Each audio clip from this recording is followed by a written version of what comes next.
여러분, 우리가 살아가면서 일반 종교학자들, 그러니까 기독교 종교학자들이 아닌 일반 사회 종교학자들이 주술과 종교를 나누는 기준이 있습니다. 주술과 종교의 차이가 뭐냐라고 얘기할 때 일반적인 종교학자들, 기독교 종교학자들 말고요, 일반적인 학문을 연구하는 종교학자들이 기준으로 삼는 게 있다면 그게 뭐냐면 조정입니다. 조정. 누구에 의해서 조정되느냐라는 거예요. 자, 먼저 주술은 누가 누구를 조절하는 거냐 하면, 조정하는가 하면, 나쁜 사람이든 좋은 사람이든 선한 목적을 가졌든 악한 의도를 가졌든 내가 그 신을 불러내어 그 신을 조정하는 것을 주술이라고 합니다. 대표적인 것이 뭐냐면 알라딘의 램프예요. 여러분, 알라딘 램프 어린 시절에 영화 보면 열심히 문지르잖아요. 그러면 거기에서 지니가 나와서 소원을 들어주잖아요. 그것처럼 내가 무언가를 원해서 신을 불러서는 내가 원하는 것을 조정하여 신으로 하여금 내 목적을 이루는 것, 그것을 주술이라고 합니다. 주술.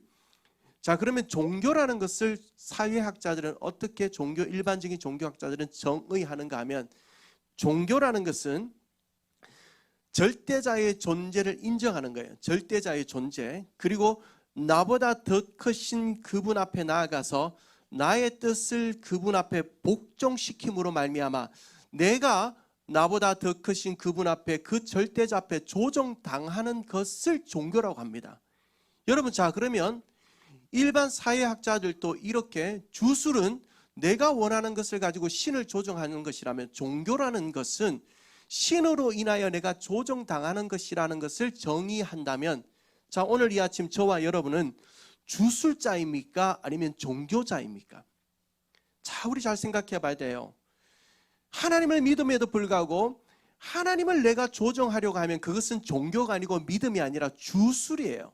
그러나 내가 하나님으로 인하여 조정당하고 하나님의 말씀 앞에 내가 그 말씀을 따라 변화되는 삶을 추구해 간다면 그건 종교라는 거예요. 그러면 우리가 종교를, 예수 그리스도를 믿는 믿음으로 살아가는 우리에게 있어서 주술이 아닌 종교의 삶을, 참된 신앙의 삶을 살기 위해서 우리에게 요구되는 것이 있는데 뭐냐면 그것은 예수님이 누군지를 아는 일이에요. 그리고 예수님이 원하는 것이 무엇인지를 아는 일이에요. 왜 그렇습니까?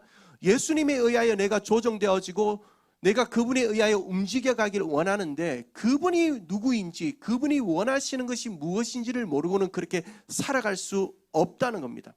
그런 의미에서 오늘부터 종료주일인 오늘부터 이번 한 주간 고난주간 특별 저녁 기도의 시간 총 5번과 다음 주 부활주일까지에 걸쳐서 예수님이 말씀하시는 예수님에 관하여 살펴보며 예수님을 우리가 제대로 알아야 돼요. 그리고 예수님이 원하시는 것이 무엇인지를 깨닫고 그 예수님께 조정받는 참된 그리스도인으로 세움받는 은혜가 우리 모든 성도들 가운데 있게 되기를 주님의 이름으로 축원하는 것입니다.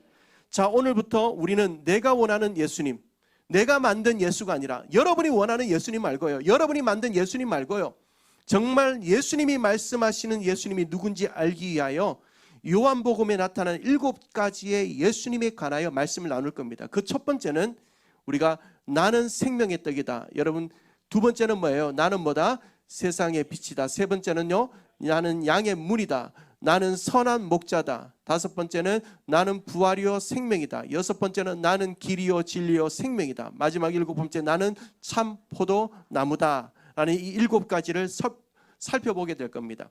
그런데 우리가 한글 성경이다 보면 똑같은 하나의 패턴이 있어요. 나는 뭐뭐이다잖아요. 나는 뭐뭐이다, 나는 뭐뭐이다, 나는 뭐뭐이다 7번 나옵니다.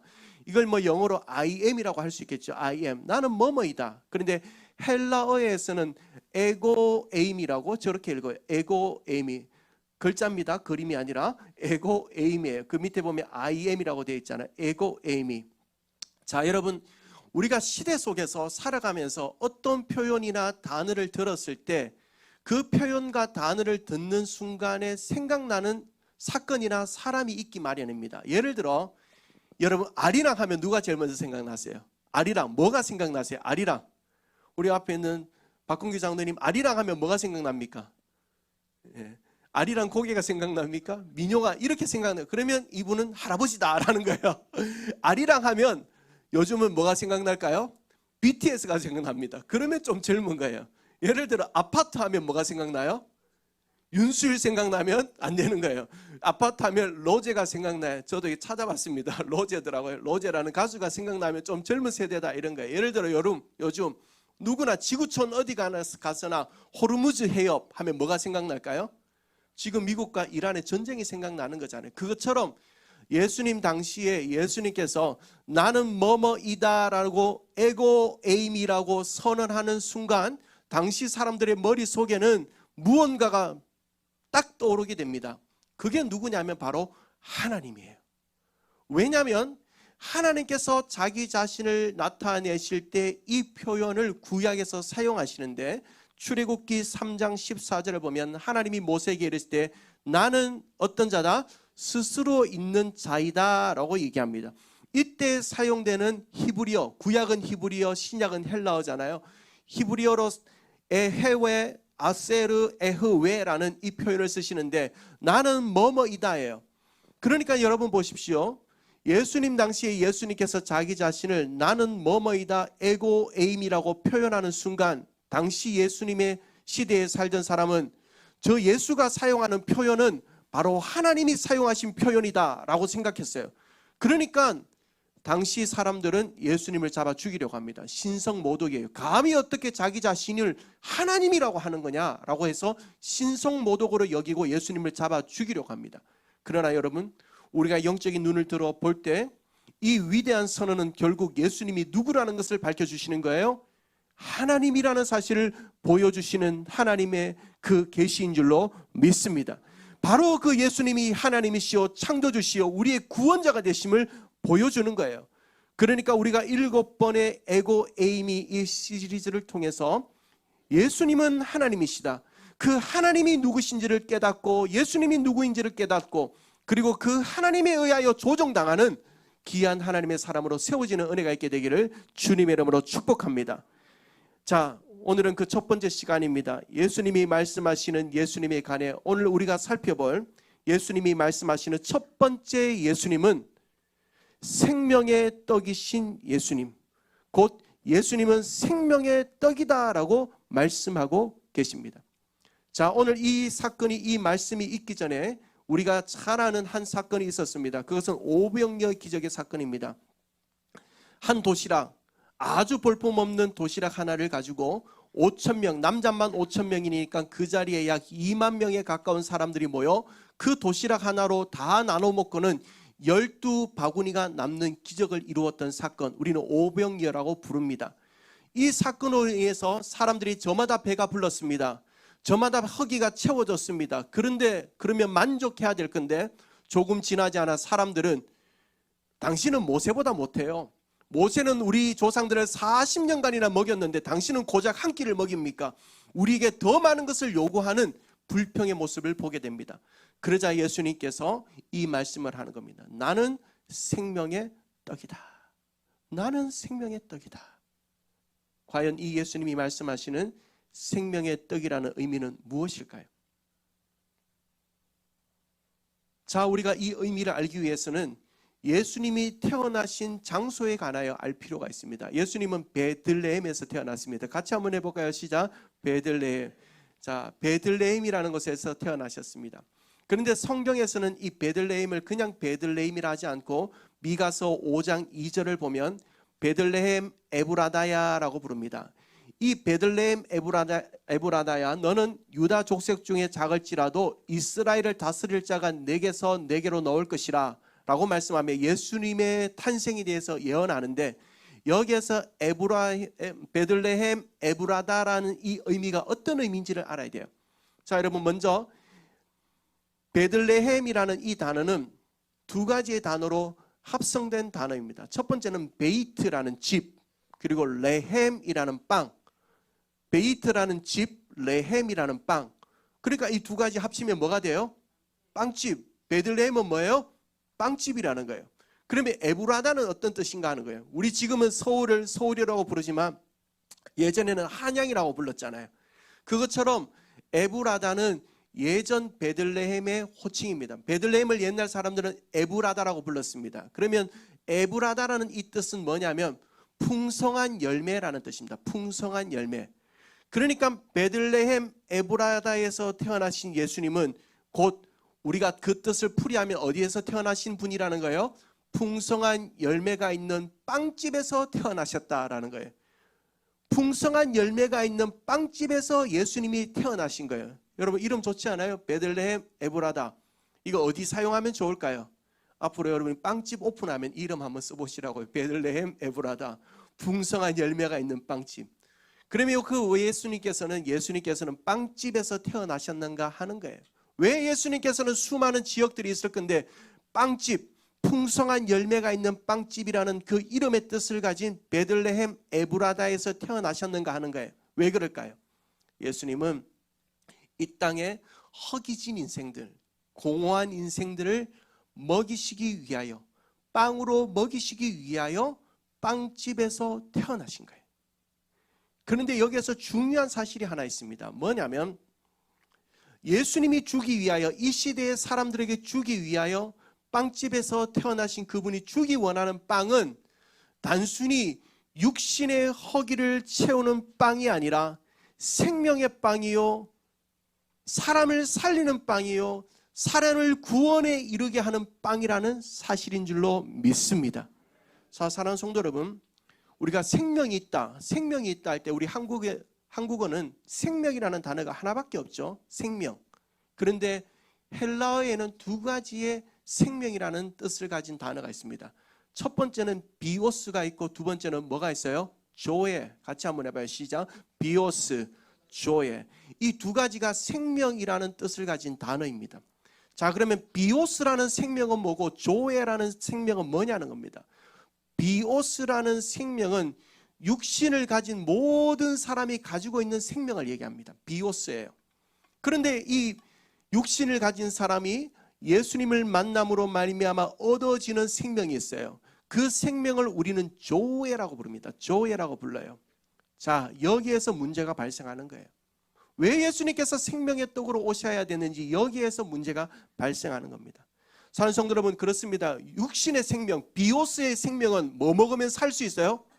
빵집에서 빵을 사서 먹으면 됩니다. 시골 밥상 가서 밥을 먹으면 살 수 있습니다. 가서 국수 한 그릇 먹으면 그 생명이 유지가 됩니다. 그런데 조에라는 생명은 육신의 먹거리로 해결이 되지 않습니다. 여러분 생각해 보십시오. 우리가 아무리 배를 배부르게 밥을 먹었어요. 그러면 돌았으면 어떻게 돼요? 또 배고파요. 저녁 되면 배고프잖아요. 저는 낮에 이제 신방을 많이 하다 보니까 먹으면서 먹는 이야기 하면서 그런 얘기 하세요. 꼭 식사를 많이 하고 나서는 오늘 저녁에는 그냥 저녁을 건너뛰어야지 하는데 저는 99% 그 말이 거짓말이라는 것을 압니다. 저녁 때문에 또 드세요. 아이고 그래도 잘 때 배고프면 안 되니까 뭘 좀 먹고 자야지 이런단 말씀이에요. 낮에는 그렇게 맛있게 먹어도 저녁이 되면 또 배고파요. 왜 그래요? 우리의 인생에는 허기가 찾아오기 때문입니다. 내가 살아가면서 원하는 무언가를 얻습니다. 내가 바라는 일들이 일어납니다. 그럼에도 불구하고 시간이 지나면 여전히 우리 마음은 허전하고 공허하고 굶주리고 바라는 것들이 많아진다는 사실은 조회의 생명, 우리의 영혼의 생명은 이 비오서적인 것들로 절대로 채워지지 않는다는 거예요. 여러분 이 사실을 믿으십니까? 결코 만족을 얻을 수 없는 조회의 생명을 가진 우리에게 이 생명을 채울 수 있는 길은 다른 곳에 있지 않다는 거예요. 2022년에 미국 역사상 최대의 잭팟을 터뜨린 사람이 있었습니다. 그는 당시 57세의 잭 휘테크라는 사람입니다. 무려 3천억 원의 돈을 하루아침에 얻게 됩니다. 3천억 원. 우리 다 그냥 통장에 이 정도 잔고는 가지고 계시잖아요. 3천억 원. 그러니까 여러분 안 놀라시죠? 뭐 3천억 원이에요. 3천 원이 아니에요. 3천억 원. 그런데 이 돈을 얻었던 그 휘테크가 시간이 지나면서 자신의 아내가 한 이야기가 많은 사람들에게 알려지게 됩니다. 그 아내가 어떻게 얘기하냐면 주얼 휘테크라는 그 아내는 차라리 우리 남편이 그 3천억 원을 얻지 않았으면 좋았을 것을이라고 얘기합니다. 왜냐하면 그 남편이 3천억 원을 얻고 난 이후에 음주운전으로 인하여 2번 체포되고 폭행사건으로 고소를 당하고 경마장에서 난동을 부리고 도둑을 맞고 여러 가지 삶의 고난이 그때부터 시작되는 거예요. 여러분 3,005원이 있으면 비오스라는 생명이 채워졌으면 조회라는 마음까지도 영혼까지도 만족을 누려야죠. 행복해야죠. 그런데 그 비오스의 생명이 채워져도 조회의 생명이 채워지지 않는 거예요. 이것이 비오스의 한계입니다. 자, 그렇다면 사랑하는 성도 여러분, 우리의 조회, 때로는 비오스가 완전하게 채워지지 않아도, 비오스의 생명이 채워지지 않아도 조회가 채워지면 때로는 감사마저도 가져오게 하는 그 조회의 생명은 어디에서 채울 수 있다는 말입니까? 그것은 바로 다름이 아니라 곧 예수님이 생명의 떡이라는 것을, 그분만이 우리의 영혼에 참된 만족을 주시는 분이라는 것을 예수님은 자기 자신이 생명의 떡이 되심을 선언하시며 우리에게 가르쳐주고 계신 줄로 믿으시길 주님의 이름으로 축원합니다. 오늘 이 아침에도 여러분의 영혼에 채워지지 않는 굶주림을 가진 분들 계십니까? 남들 못지않게 그냥 살아가고 가정생활하고 직장생활하고 그냥 몸 건강한데도 영혼의 갈증이 있고 삶의 갈증이 있고 목마름이 있고 허기가 있고 도대체 내 인생의 이 공허함은 무엇으로 채울까 몰라서 허덕이는 분들 계십니까? 그러나 사랑하는 성도 여러분, 그것은 여러분이 얻고자 하는, 여러분이 기대하는 일들, 이 세상의 빵으로 절대로 채워지지 않습니다. 영혼의 허기, 영혼의 굶주림, 영혼의 공허는 생명의 빵, 은혜의 빵, 말씀의 빵을 나누어 주시기 위하여 풍성한 열매가 있는 빵집에서 태어나신 생명의 떡이 되신 예수님 아니고는 채워지지 않는다는 사실을 오늘 이 아침 믿으시기를 주님의 이름으로 축원합니다. 사랑하는 성도 여러분, 그 생명의 빵이 되신 예수님, 떡이 되신 예수님, 그 주님으로 여러분의 조회가 채워지는 은혜가 있게 되기를 주님의 이름으로 축원합니다. 자, 그렇다면 여러분 그 빵을 얻고 싶지 않으세요? 나도 그 빵을 한번 얻어서 내 영혼의 만족을 누리고 싶지 않으세요? 생명의 떡을 얻기 위해 그러면 우리가 무엇을 해야 될까 하는 겁니다. 어렵지 않아요. 여러분 앞에 떡이 있습니다. 저 떡 하나만 먹으면 참 좋을 것 같아요. 배가 부를 것 같아요. 그러면 그 떡을 어떻게 하면 얻을 수 있어요? 먹으면 됩니다. 먹으면 돼요. 돈 지불하고 먹으면 돼요. 그러면 그 떡이 우리 입에 들어와서 쫀득쫀득한 떡이 소화가 되면 내 몸에 에너지가 되고 나와 동화가 되는 거예요. 동일해요. 생명의 빵이 되신 예수님을 먹으면 돼요. 그 예수님을 먹고 그것이 내 몸과 완전한 연합을 이루면 돼요. 우리는 이것을 신비적인 유닛, 신비적인 연합이다라고 부릅니다. 자, 그러면 우리가 좀 더 구체적으로 이 신비적인 연합을 이루기 위해서 예수님께서 우리에게 무엇을 말씀하시는지를 오늘 본문을 한번 보십시오. 6절을 보면 오늘 본문에서 예수님께서 말씀하시는, 자, 35절에 보면 나는 생명의 떡이니 어떤 자, 내게 오는 자 결코 줄이지 아니할 터이요 또 어떤 자, 나를 믿는 자. 자, 예수님께서 생명의 떡을 얻기 위하여 우리에게 요구하시는 두 가지의 태도가 있어요. 첫 번째는 오는 자가 되는 것, 두 번째는 뭐예요? 믿는 자가 되는 것. 오는 자가 되는 것, 믿는 자가 되는 거예요.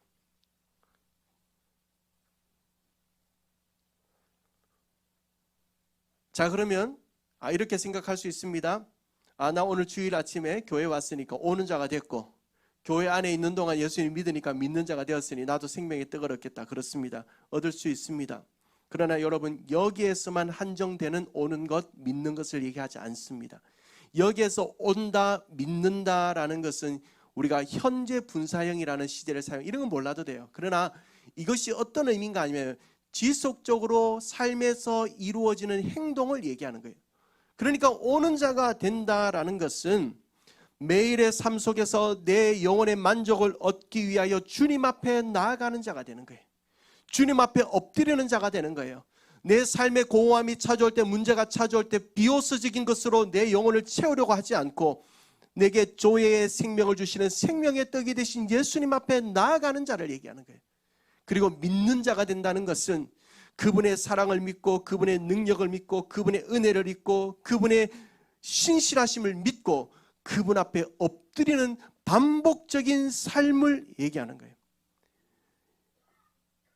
말씀을 그냥 오늘 이 시간에 와서 잠시 듣고 돌아가는 것이 아니라 그 말씀을 일주일 내내 묵상하고 그 말씀을 붙들고 씨름하고 그 말씀을 필사하고 그 말씀을 묵상하고 그 말씀을 읽고 그 말씀을 암송하고 하나님 앞에 기도하면 응답하실 줄로 믿는 것을 여기 와서만 믿는 것이 아니라 내 기도에 응답하시는 하나님을 믿고 내 삶의 자리에서 가정의 자리에서 기도하고 또 이번 한 주는 특별 저녁 기도의 자리에 와서 기도하고 내 삶의 자리에 나가서도 직장에 가서도 그저 비오스 육신의 어둠을 위해서 살아가지 않고 내 영혼의 만족을 주시는 그분을 위하여 최선을 다하여 주님 앞에 영광된 삶을 살아가는 오는 자 믿는 자가 되는 자들에게는 그 예수님이 생명의 떡이 되심을 경험하는 은혜를 주실 줄로 믿습니다. 사랑하는 성도 여러분, 우리 이런 표현 종종 하잖아요. 그림의 떡이다 말해요. 그림의 떡. 그분이 정말 내 영혼의 생명이 되고 내게 만족을 주시고 참된 행복을 주시는 걸 알았습니까? 그런데 그분을 먹지 않고 그분을 드시지 않고 그냥 보고만 있다면 그건 거림의 떡이에요. 그러나 사랑하는 성도 여러분, 그분이 내 영혼에 만족을 주고 내 영혼에 기쁨을 주고 내 인생에 참된 행복을 주시는 것을 경험하고 싶다면 그분께 오십시오. 그분을 믿으십시오. 그분과 연합된 삶을 사십시오. 그때 우리의 삶의 생명과 역사와 능력과 사랑의 역사가 시작될 줄로 믿습니다. 단 한 번이 아니에요. 매일의 삶이에요. 매일의 삶 속에서 그분을 믿고 그분 앞에 나아가시는 우리 모든 성도님들 되기를 주님의 이름으로 축원합니다. 스코틀랜드의 제인이라는 한 학자가 있습니다. 이 제인이라는 사람은 얼마나 웃음으로 살아가는지요. 사람들이 이 제인이를 보고 기쁨이 충만한 삶을 보면서 야, 저 제인이라는 사람은 천국에서 사는 것 같다 이렇게 얘기했다는 거예요. 우리 그런 표현 들으면 참 좋지 않겠어요?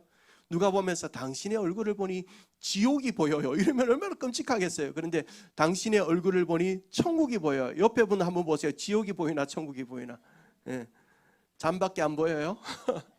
자, 여러분, 그런데 이 제인이가 어떻게 살았길래 그런 고백을 들었는가 하면 제인이의 표현 속에 그 의미를 찾을 수 있어요. 제인이라는 학자가 이렇게 얘기합니다. 기쁨이라는 것은 일종의 깃발이다. 기쁨이라는 것은 일종의 깃발이라는 거예요. 그러니까 성에 깃발이 꽂혀 있으면, 어떤 성에 깃발이 꽂혀 있으면 그 성 안에 왕이 머물러 있는 것을 얘기하는 것처럼, 마찬가지로 그리스도인이 기쁜 얼굴을 하고 있다는 것은 그 마음 속에 만왕의 왕이신 주님이 살아계신 증거다라고 얘기해요. 자, 이 제인이의 고백을 역으로 생각하면 우리의 얼굴에서 천국이 보이고 우리의 얼굴에서 기쁨이 떠나지 않고, 여러분, 걱정 근심 없는 사람이 누가 있어요? 그런데 왜 그렇게 징그럽게 살지 말라고요? 걱정 근심 없는 사람 없어요. 우리 걱정 얘기 한번 해볼까요? 저도 걱정이 많아요. 근심이 많아요. 기도할 게 많아요. 문제가 많아요. 속상한 일 많아요. 그런데도 기뻐요. 주일 아침 되니까 너무 좋아요. 너무 행복해요. 행복하시죠? 여러분, 왜 그래요? 내 마음속에 주님 계시기 때문에. 내게 생명을 주시는 그분이 오늘도 나와 함께하고 계신데 뭐가 그렇게 걱정되냐고요. 예전에 더 큰 근심이 있잖아요. 염려가 있었어요. 그럼에도 불구하고 그 주님께서 이기게 하셨는데 이것쯤이야. 사랑하는 성도 여러분, 같이 한번 해봐요. 이것쯤이야. 이쯤이야. 주님께서 감당하게 하실 줄로 믿습니다.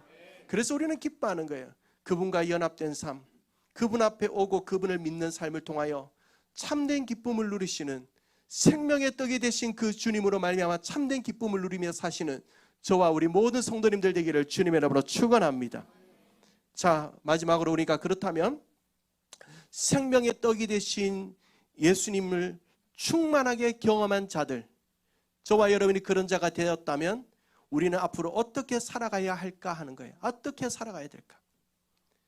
생명의 떡이 되신 그 주님 앞에 나와 그 주님을 믿음으로 말미암아 그 주님의 기쁨이 내 영혼 속에 차고 넘친다면 우리는 어떻게 살아가야 될까 하는 거예요.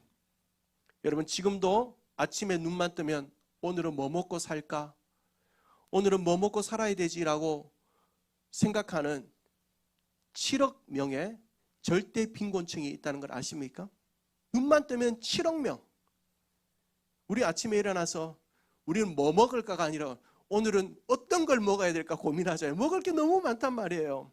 그런데 지금 또 눈만 뜨면 7억 명이 오늘은 뭐 먹고 살아야 될까 걱정하는 사람이 있어요. 사랑하는 성도 여러분, 우리가 그리스도인으로서요, 음식을 너무 낭비하는 것도 좋지 못한 것 같아요. 그래서 우리 교회 와서도 제가 식사팀들에게 늘 부탁하는 것이 국 하나 밥 하나 반찬 하나 딱 좋은 거예요. 근데 제 몰래 자꾸 반찬을 많이 늘어 가시는 것 같은데, 그래 할 수 있으면 또 하시기 바랍니다. 그러나 우리가 음식을 너무 낭비하는 거 별로 좋지 않은 것 같아요. 왜냐하면 우리가 그리스도인으로서 그 7억 명의 절대 빈곤층을 위해서 내가 작은 실천을 하는 것도 필요하거든요. 그런데 그 7억 명보다 더 많은 절대 빈곤층이 아니라 영적 빈곤을 가지고 살아가는 사람들이 많다는 사실을 여러분 기억하시기 바랍니다. 육신의 빵만 있으면, 비오스의 생명만 채워지면 만족을 얻고 행복을 얻으리라고 확신하고 살아가고 있지만 정작은 죽어가고 있는 사람들이 많아요. 이 빵만 얻으면, 내가 원하는 것만 얻으면, 내가 쉼만 얻으면 나는 다 만족할 거야, 행복할 거야, 기쁠 거야 라고 생각하지만, 그렇게 살아가지만 정작은 죽어가고 있는 영적 빈곤층들이 있다는 거예요. 그들이 이 지구촌에 있습니다. 아니, 이 대한민국 안에 있습니다. 아니, 이 대구 안에 있습니다. 아닙니다. 이 달서구 안에도 있습니다. 여러분의 직장 안에도, 학교 안에도, 가정 안에도 있다는 사실을 우리는 기억해야 합니다. 육신의 것만 채워지면 전부 행복할 것처럼 살아가는 사람들, 그러나 정말 영적 기아가 되어 바짝 마른 뼈와 같이 살아가는 사람들이 우리 주위에 너무나 많이 있습니다. 우리는 그들에게 생명의 빵, 비오스의 빵이 아닌 조회의 빵이 되신 예수님, 그 생명의 떡인 예수님을 전하고 나누어야 되는 삶을 살아가야 될 줄로 믿습니다. 여러분, 우리에게 잘 알려진 한 사건이 있습니다. 베드로와 요한이 어느 날 성전 입구에 가게 됩니다. 성전 입구에 한 사람을 만납니다. 그 사람은 날 때부터 걷지를 못하는 사람이에요. 사람의 등에 엎혀서 그 성전 미문에 앉아서 지나가는 사람들에게 동전 한 입 주십시오, 동전 한 입 주십시오. 그러면 그 돈을 얻어서 하루 먹고 사는 사람입니다. 그날 또 베드로와 요한이 자신의 앞을 지나가는 것을 보자 그 사람은 소리칩니다. 동전 한 입 주십시오. 당신에게 있는 재정을 좀 나누어 주십시오. 내게 비오스의 생명을 주십시오라고 소리칩니다. 그러자 베드로와 요한이 그에게 말씀합니다. 내게 금과 은은 없거니와 나는 비오스, 육신의적인 것을 줄 수는 없다. 그러나 내가 곧 나사렛 예수 이름으로 명하노니 일어나 걸어라 라고 말씀합니다. 그는 앉아있는 그 사람은 비오스 육신의 것을 원했지만 베드로와 요한은 그에게 조회의 생명을 나누어 준 겁니다. 그 생명을 받아든 그는 그 자리에서 일어나 구원을 얻고 참된 기쁨, 참된 만족을 얻는 기적의 삶을 살게 된 줄로 믿습니다. 사랑하는 성도 여러분, 오늘 예수님이 생명의 떡이 되심을 믿으십시오. 믿으십니까? 예수님이 내 영혼의 참된 생명의 떡이 되심을 믿으십시오. 여러분 원하는 거예요, 여러분 바라는 거예요, 채워져야죠. 그 필요 없다는 거 아닙니다. 육신의 빵도 있어야죠. 배가 고픈데 육신의 빵도 먹어야 되죠. 그러나 그것이 필요 없다는 것 아닙니다. 그러나 여러분 그거 채워줘도요, 여러분이 바라는 거 그거 채워줘도요, 여러분 우리는 또 목말라요. 예를 들어 주일날 교회 한 번 안 가면 참 편할 것 같잖아요. 저도 어때는 일평생 소원 교회 한 번 안 가고 집에 있으면 좋겠다 이런 마음이 들 때도 있어요. 그러다 순간순간 마음이 그런 생각이 들어요. 너는 목사잖아 이런 마음이 들어요. 그런데요, 여러분 그렇게 한 번 쉬면 비오스적인 안식을 얻으면 다 행복할 것 같죠? 아니더라고요. 한 주 내내 마음이 안 좋아요. 조회의 생명이 안 채워졌기 때문이에요. 여러분, 우리의 영혼의 참된 만족은 육신으로부터 오는 게 아닙니다. 육신의 빵으로 오는 게 아닙니다. 내 영혼이 채워져야 됩니다. 내 영혼이 예수로 충만하여질 때 우리는 참된 행복을 누립니다. 이 사실을 깨닫는 것이 이번 고난주간 되기를 주님으로 축원합니다. 이 사실을 뼛속까지 깨달아야 됩니다. 그리고 그 비오스가 아닌 조회의 떡이 되신 예수님으로 여러분의 삶을 충만하게 하십시오. 그분 앞에 나오십시오. 이번 한 주간 고난주간 특별 저녁 기도에 나오세요. 나오셔서 그분 앞에 엎드리세요. 그런데 그분께서 어떤 역사를 주시는지 그때 경험해요. 믿음으로 나오세요. 그냥 대충 나오지 말고 정말 주님 앞에 나아가 기도하면, 엎드리면 하나님께서 놀라운 역사를 주실 것이라는 믿음으로 나오세요. 저도 이번 한 주간 마음속에 품고 있는 간절한 기도의 소원을 가지고 주님 앞에 나와 엎드릴 거예요. 그때 하나님이 우리 가운데 생명의 떡이 되신 그 예수님을 만나게 하는 역사를 주실 줄로 믿습니다. 뿐만 아니라 오병이의 기적의 현장에 있던 그 수많은 사람들은 도시락으로 만들어진 한 아이의 그 도시락을 통해 만들어진 떡을 나눔으로 먹었습니다. 그들의 배를 채웠습니다. 그러나 이제 우리가 나누어야 될 떡은 그 떡이 아닙니다. 하나님의 손에 들려 십자가에서 구원의 역사를 이루신 자신의 모든 것을 쏟아내어 주시며 우리의 영의 양식이 되기 위하여 십자가에 죽으신 그분이 이제 우리의 생명의 떡입니다. 이 시대의 제자들이 나누어야 될 떡은 그 어린아이의 도시락의 떡이 아니라 나를 위하여 죽으신 생명의 떡이 되신 예수님을 나누어야 된다는 사실을 기억하시기를 주님의 이름으로 축원합니다. 이 고난주간 생명의 떡을 전하고 나누어 아직도 비오스의 생명만 추구하는 자들이 부활의 주님 앞으로 나와서 조의 떡, 생명의 떡, 자신을 위하여 죽으시고 다시 사신 예수님을 만날 수 있도록 하는 일에 저와 여러분이 한번 쓰임받는 한 주간 되기를 소망해 보시는 것은 어떠시겠습니까?